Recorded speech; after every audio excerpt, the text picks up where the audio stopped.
see, you've got a character with a bunch of base stats. It's kind of an action-adventure RPG elements, and you have chibis, which we can definitely help you obtain on a server. They're holiday-specific events, but over the last holiday, we ended up farming a ton of them. So you get like a little companion that helps you in endgame, mostly, for additional levels. But yeah, we've got... I thought I was going to make glasses out of these, and instead it just added glasses to my already weird metal helmet, as you can see on my guy on the right. And this is Scorched Earth, so I have desert gear and ghillie gear, which helps handle the heat. But there's about 6 or 7 different types of gear sets, depending on what you're doing. And again, the base stats kind of give you an idea of what it is you're up against in this game. You have to keep your food levels up, you have to stay hydrated. You can only carry a certain amount that is based on how much you put into it with your levels. Melee damage, movement, speed, and crafting skill, I don't really touch now that I've played this for a while, because there's things that can help boost that, like you get dinosaurs that basically do those things for you. And fortitude is something that I put a few points into because, well, we're on a DLC, especially now, called Scorched Earth, where you deal with heat waves, you deal with electrical storms, you deal with being sunstroked. There's a lot of things in this setting that are just related to Scorched Earth, basically. There's like a magma crevasse with dragons in it, and having a high fortitude is not a bad thing, but this is the red obelisk. So on the map, you've got, this is kind of the area that I've explored. I haven't gone west as much, but on the map, you have this like southwestern section that I'm in. We originally established a base up in the northeast, where there's a green obelisk, which you can see off in the distance. Which, traveling around the map, takes a little bit of work. When you first load in, you have nothing on you and you're on foot, so you basically get murdered for a little while until you establish a foothold. But everything you see that I'm about to give a tour on is mined and fabricated and constructed, so you build your own survival. So this is my adobe rooftop. This is so that flyers can drop off things in here. If I want to do like a tame, or you know, I find something valuable and I want to hop it in here, then I can prep this building to drop things in. And this is a cave that I found. Caves are really valuable and a little tricky to work around. This is a safe cave, which is not a common thing, with a lot of rare materials in it. So this is a base that I popped up while my friends went and built out around the green pillar. And we got bunk beds. Beds are really important for respawning. I've got a little torch here that handles water, which was a maneuver to get running all the way. You can see the pond all the way down there. I had to run plumbing piece by piece all the way up this hill and all the way over to, you'll see what that's good for, but again, staying hydrated is important. Kind of like my cooking level. So I've got an industrial cooker here. This helps make potions and different meals and kibble. And then preserving bins, which are the like, not quite a refrigerator. They're good for making beef jerky, and they're the first thing you build when you need to store things. So I've got jerky being made really slowly. Spoiled meat is actually really useful for cooking a lot of things, so I let meat go bad in these while making jerky, and that tends to work out pretty well. And on my kibble base, I have like a whole 2 rows of these, but here I just need 2 for now. That's my jerboa telling me that weather is incoming. This dude is adorable. They're Scorched Earth natives, and I got a really awesome helmet for him that I'm really happy about. He's a lot stronger than most jerboa. But he's letting me know that I think an electrical storm is coming with that. He does like 3 or 4 different things that basically inform you what type of weather is approaching. If he didn't have his helmet on, you would see him sticking out his tongue as well, which makes it even cuter. This is my garden, so this is of berries and fruit and veggies, which are useful for different recipes. Berries you can obtain pretty easily out in the wild with a dino, but I like having them always ready to grab in case I just need some. And then I really like how the citronella trees look, so I grow those. I grew 2 of those, and then long grass, corn, potatoes, and carrots. Fertilizer, so you can capture dung beetles. This guy's really fabulous coloring. And you basically put dinosaur poop on him, and he turns it into fertilizer. And I gave him his own little atrium here, with a nice little thatch roof.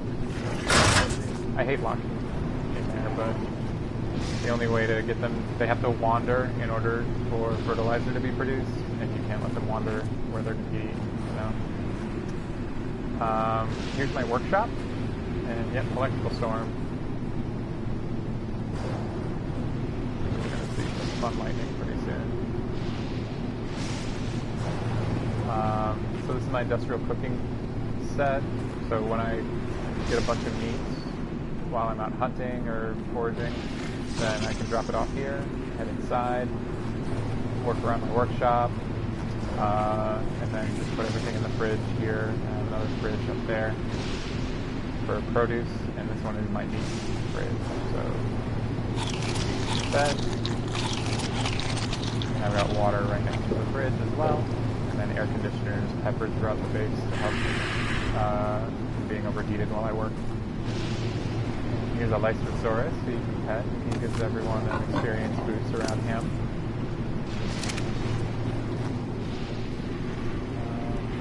I guess this electrical storm is off in the distance.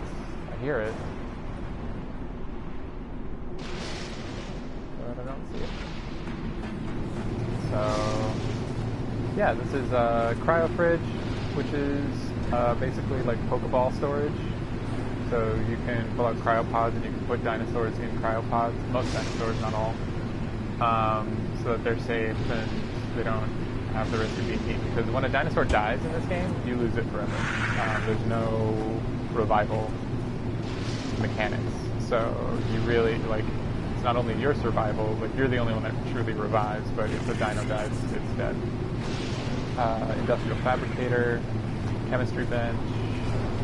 These are all kind of the leveled up versions of smaller things. So like mortar and pestle turns into a chemistry bench.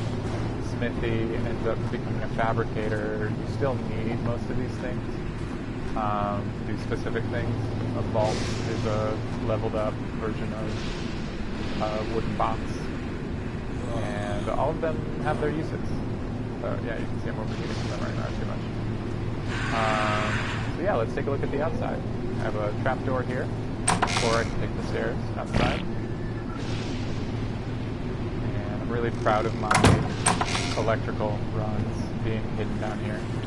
I put an electrical box underneath the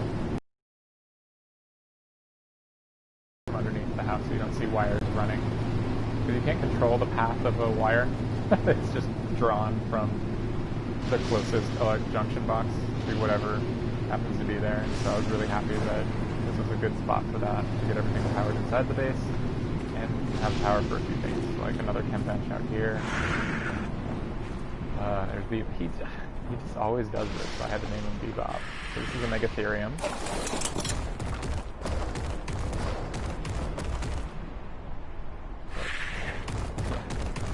If he's on any tangled surface, he just rocks out.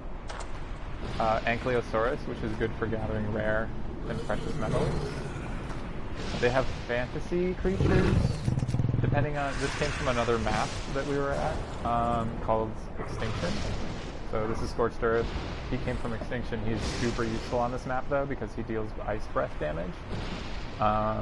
So he just ends things in the desert, and he's one of my highest level dinos at level 300 as well. Morellatops is native here. They're basically camels, and they do good harvesting. RG. Davis is another. I brought this guy over, but they have plenty of RG. And this is the tour on the outside of the base. Ooh, I got a comment. I get to figure out how to look at my comments.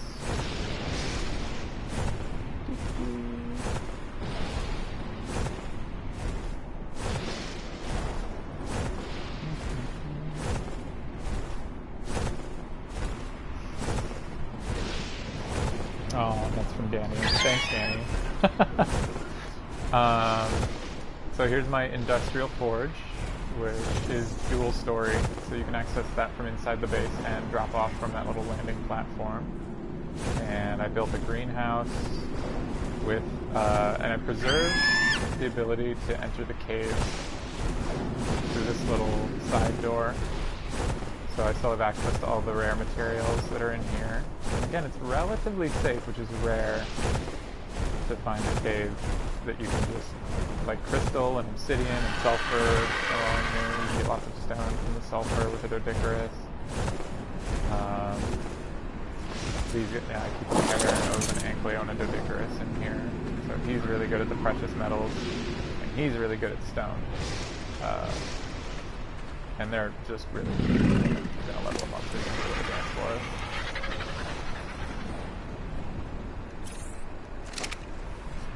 So there. Happy Doedicurus. They sweat their butts at things in order to roll around with stone here out of sulfur. So, yeah. Really good at gathering stone from sulfur. I really love having this cave. Which was the first cave that I found, coincidentally, so I got really lucky. And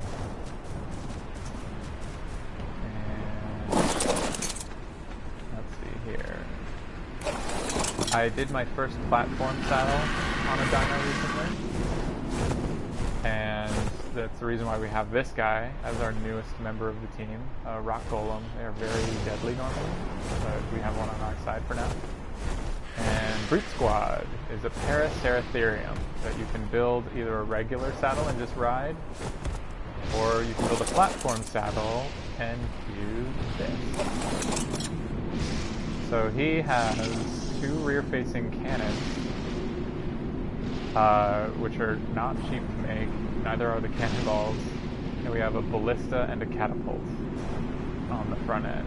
So Brute Squad is ready to cause havoc, and he has a metal platform saddle which cannot be damaged by many things. Normally we have not built with this much metal, but Scorched Earth has a lot of metal nodes, so it makes it easier. It still is work, but you take an RG that can pick up an Ankylo, fly out to where the metal is, use the Ankylo to bash it up and bring it back, and throw it in the forge. And that is basically it. There's smaller things like Pegomastics. These guys are, I hate them so much, but I have so many of them. They steal from you in the wild, but if they steal berries off your last slot, then you tame them. Taming is done with any combination of crank arrows with the crossbow is my personal favorite. Oh, we have a vulture.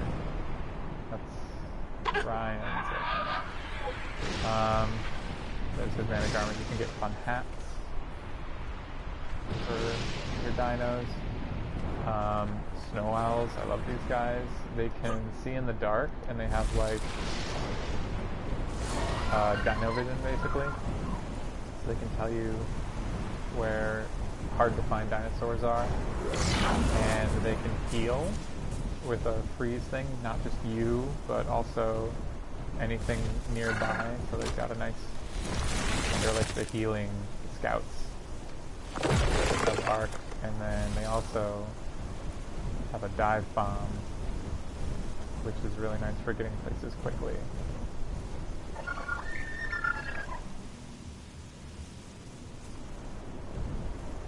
So that's the like quick tour of what we've got going on here. I am gonna fly around a little bit because they're just too fun. But you find dinosaurs in the wild. Different servers, different settings have different places. These guys are like little jetpacks. So we'll go over and see if we can get that. Purple. You have to watch your stamina on this guy. I'm feeling a little bit of...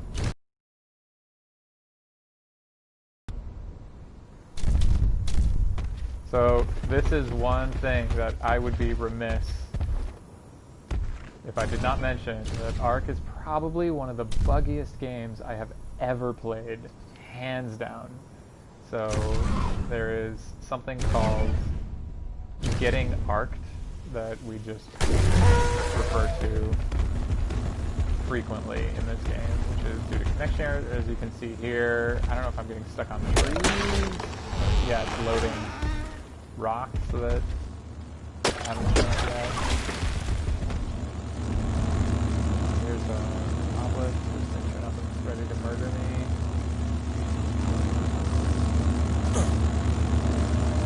60% left.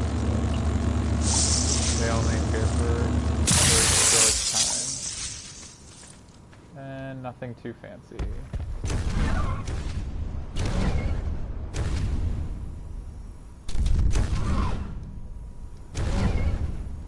So this is getting over into the dangerous area. Blue pillar is danger.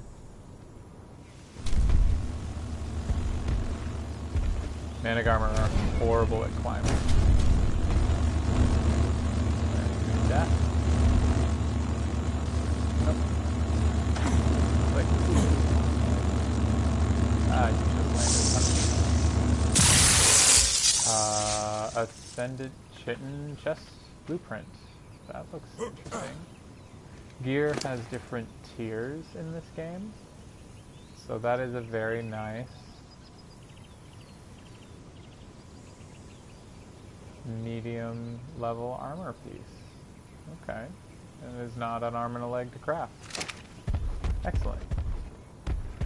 Pillars are color coded as well. Everything's kind of on the same color code. So green is your first entry level, white is common. Purple is journeyman, which is right above apprentice, which is blue. I'm going to made him on top's angry in that process. Here's the ice game captain. Freeze is what you're hitting as well. Super valuable. Actually fire.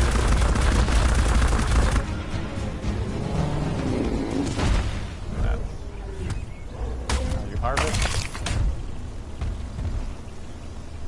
Icarus.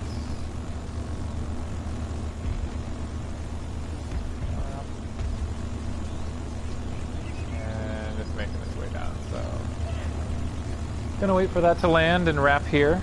So that's it. I know Grounded is it's gonna be like the Honey I Shrunk the Kids version of Ark. So yeah, that's where I'm at with Ark. So hopefully that gives a good feel for the base dynamic. Oh, there's a little Jerboa running around my feet. Make sure I don't attack him. Oh, here, do I have a boomerang on me? No, so we have to do this the hard way. This is how you tame Jerboa without a boomerang.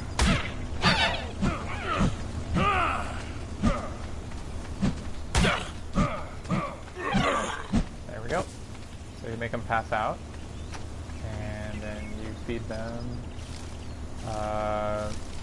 These guys need special seeds. Actually, I may not be able to pull it with my hands. Do not think that through. Plant species Y, and I don't have a dino that can pull those out of the grass. So this might have been. So you have to prepare in Ark. You can't just do too many things on a whim, or you have to like carry around a certain kit. to be able to do things properly. Yeah, I really don't think I've ever seen hands pull plant species fly seeds. It's always been when I farm like a large animal. So, sorry, Jerboa. There's nothing special there. Well, he'll wake up and be none the wiser. But the goal is to make dinosaurs pass out, or in some rare cases feed them something that they like up front.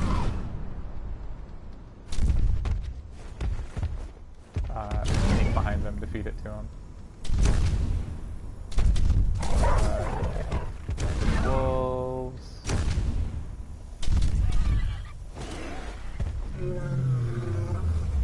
And cycle of life. Iguanodon. These guys are insane. They are normally very deadly when you find them in the wild. Yeah. And we tamed our first one yesterday using cannonballs. So there's a Carnotaur.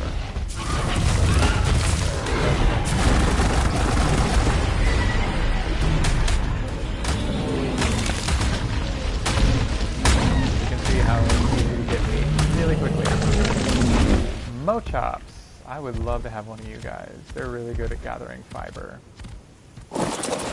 And they're little squat rider dudes. So, cooked prime meat. For level 12. I don't think so, buddy. We'll find you a different one later. So yeah. So that's Ark.